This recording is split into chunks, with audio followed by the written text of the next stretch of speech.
හිස්තැනක් සර්ගේ helicopter ගමන ගැන මොකද සර් හිතන්නේ? හරිද? අනේ ඉතින් එහුවා ඒ අදාළ ගුරුවරයාගේ කැමැත්තනේ.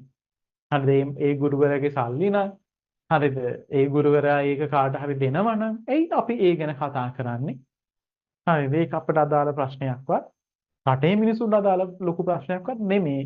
මිනිස්සේ කොහොම හරි ක්‍රමයකින් නැත්නම් කොහොම හරි ක්‍රමයකින් පිනක් යම්සේ කරාද අනුමෝදන් කරගනිත්වා. හරිද? ඉරිසියාව කියන එක හිතවල ඇති නොවේවා. ඔච්චර තමයි ඔයාලට කියන්න තියෙන්නේ. හරි කිසිම ගුරුවරයෙක් ගැනවත් මේ ලංකාවේ කිසිම මිනිසෙක් ගැනත් ඔබට ඉරිසියාවක් ඇති වෙන්න එපා. මිනිස්සුන්ට ඉරිසියාවක් ඇති වෙන්න එපා. සතුටු වෙන්න. තව මිනිස්සෙක් සුවසේ පින්කමක් කරොත් සුවසේ වාහනයක ගියොත් සතුටු වෙන්න. ඒක තමයි ළමයි අර ඒක මාර ගුණයක්. දැන් හිත අපි හොඳ මිනිස්සෙක් හොඳ ලස්සන වාහනයක යනවා කියලා. අපි හිතමු චොපර් එකක යනවා කියලා. හරි නැවක යනවා කියලා. අනේ සතුටු වෙන්න.